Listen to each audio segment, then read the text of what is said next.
Well, with me now in our Sydney studio to discuss federal politics is the Deputy Opposition Leader, Julie Bishop. Good to have you with me. Good evening, Lee.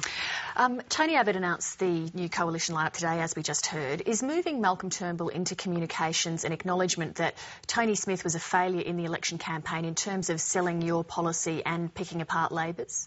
What Tony has sought to do is put in place a team with a mix of experience and some new talent. So there are some proven performers and those with proven experience and also some new talent in the team. And bringing in Malcolm is a recognition that the NBN is going to be a signature piece of legislation. He has unrivalled experience in technology and the technology businesses. He also has great business and financial experience, and all of those skills will be needed to put this NBN under scrutiny. And so that's the role that we've asked Malcolm to take, and I'm sure he'll do it very effectively. Well, he had all of that experience going into the election campaign. Was it flawed thinking to not have him in that role in the campaign, given the importance of broadband? No, well, Tony put together the team that he presented to the Australian people as the team he was taking to the election, and that's what we did. The election's over. The NBN is going to be a big issue. The government's never subjected it to a cost-benefit analysis.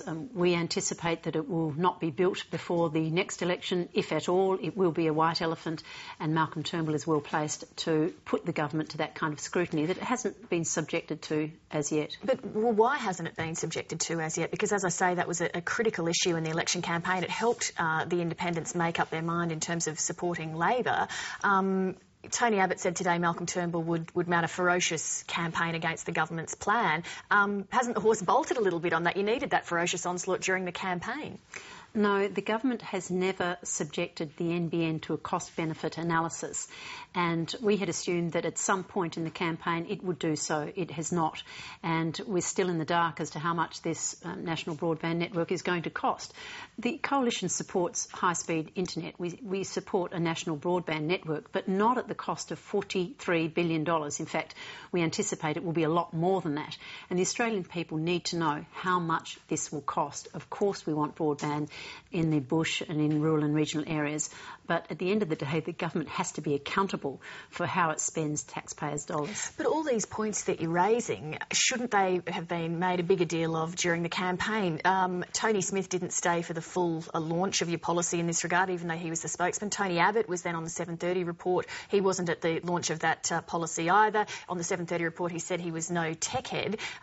Did the coalition fumble the ball on this issue during the campaign, possibly costing your government? I don't believe so. But, Lee, we can go over what happened in the campaign line by line, just as we could do with the government's campaign. But it's all conjecture, and that's politics. After the event, we can look back and say, well, had Kevin Rudd been leader, would the Labor Party have lost its majority? I mean, people will be asking that question for years to come. So let's just look at what we're doing now. We've put Malcolm into that position. I think he'll be extremely effective. He has unrivalled skills in that area, particularly in technology. And at last, I think we'll see the government's national broadband network for what it is. A focus on one technology when we are looking at a range of technologies, as the Obama administration is, not only fibre but wireless and satellite. And now that the government's plan has been turned on its head, instead of building the broadband network from the cities out, they're going from the bush in, and that's obviously going to cause huge increases in costs, and that's what Malcolm will be focusing on. Tony Abbott's argued that he wants stability in his lineup, and that's one of the reasons he's made minimal changes. Writing in The Australian today, the former Costello and Howard staffer Nikki Sava has said that, sure, stability is very important, but you also have to put your best team forward. And she argues that Joe Hockey is a talented politician, but not a good fit for the principal economic portfolio. Is it really the case that Joe Hockey is the best person in coalition ranks to be Shadow Treasurer? Yes, he is, and I disagree with Nikki Sava's assessment of it. I don't know what she's basing it upon. I think Joe had a very good campaign. He's been in that role for some time and he's doing a very good job and should stay there. Is he more qualified and better for it than Andrew Robb, than Malcolm Turnbull? They have different strengths. All three are very competent, capable people, and we are lucky, fortunate to have people of such talent in our ranks, and they all have a job to do, and I have no doubt that they'll do it extremely competently. Speaking of Andrew Robb, the Sydney Morning Herald had a front page article today running through the detail of Ian Macfarlane coming to see you to tell you that Andrew Robb wanted your job. Did that catch you by surprise? Lee, I don't go into the private conversations I have with colleagues. A number of people know what happened on that day. A number of my colleagues know the events of the day, but I'm not going to discuss them publicly. Do you think that you were ever in any danger of actually losing your position? Well, I was elected unopposed to the position of deputy. Today, Tony Abbott has provided me with more responsibilities. I have foreign affairs and trade portfolios, and I'm delighted to do that. And I think that's a vote of confidence in me by Tony, and I'm grateful for it and certainly looking forward to the challenge of foreign affairs and trade. Did it give you any pause that after Tony Abbott's praise of your role in the campaign and you in this position, that there are some in the coalition who apparently aren't happy with you? Well, Lee, this is politics, and we have very talented and ambitious people in our party, and long may that be the case.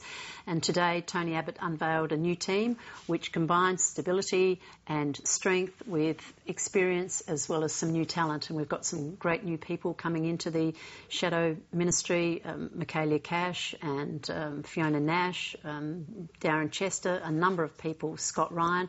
So we've got some new people who will add to the talent that's already in there. What did you say to Ian Macfarlane? I'm not going to discuss private conversations, Lee. I bet you gave him the death stare. Oh, I do save that. I do save that for very special occasions. Let's move on to Kevin Rudd. The opposition says that his decision to take an immediate trip to the United States is an attempt to show up the Prime Minister. He's the foreign minister. What, the opposition doesn't think he should go overseas? No, not at all. That wasn't the point we were making. Of course the foreign minister should represent Australia overseas. But we have pointed out that Kevin Rudd is just picking up where he left off. He's back at the United Nations where he was 12 months ago as Prime Minister. He's back at the Millennium Development Goals Summit where he was 12 months ago as Prime Minister.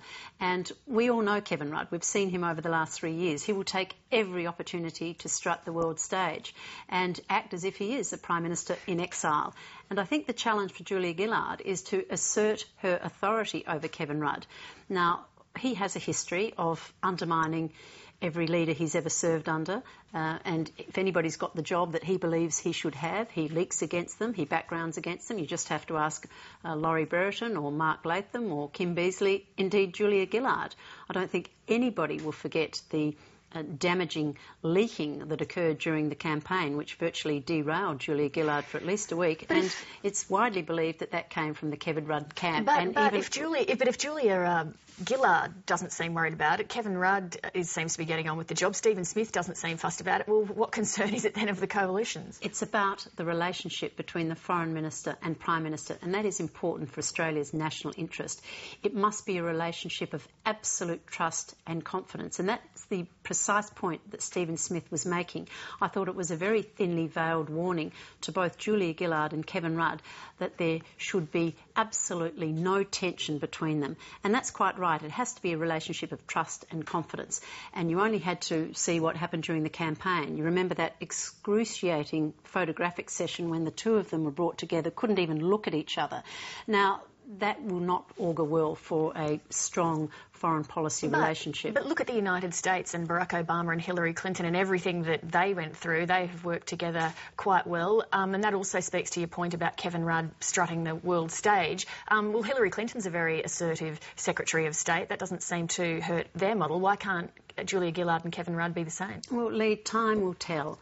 I'm just pointing to Kevin Rudd's legendary behaviour over the years. He's always undermined those whose position he thinks he should have. Their relationship was deeply fractured. The leaking during the campaign about Julia Gillard's absence at National Security Committee meetings of Cabinet was quite devastating. And so there's obviously a lot of ground to be made up, some bridges to be built, and hopefully for Australia's national interest that will occur. A couple of weeks ago, in the aftermath of the election, Tony Abbott said that there was probably a case for a kinder, gentler form of politics. Parliament resumes in a fortnight. How do you expect that kinder, gentler form of politics to manifest itself? Well, obviously there are going to be some changes to the parliamentary procedures that were agreed upon by the coalition, the government and the independents, and that for a start is a good sign. Hopefully we'll have a much more exciting question time. We won't have the long-winded 11, 12-minute answers from the former Prime Minister. That will be a relief to us all. Tony Abbott said today that Malcolm Turnbull was going to be launching a ferocious onslaught on the broadband plan. That's not a kinder, gentler form of politics. Well, you've seen Malcolm Turnbull in action. He's a very effective, passionate advocate. I can't think of a better person to prosecute a case against a government that's put up this failed, well, I believe it's going to be a failure anyway, as a broadband network. It's certainly failed in terms of meeting appropriate levels of accountability and transparency. But we shouldn't apologise for there being a robust battle of ideas, and that's where it occurs, in the Parliament in Canberra. And I'm sure that the Australian people would welcome a battle of ideas, and if we're able to achieve that in a manner that is a little kinder and gentler, well, all the better. But I wouldn't be afraid of robust debate. We'll look forward to it. Julie Bishop, thank you very much. Thank you.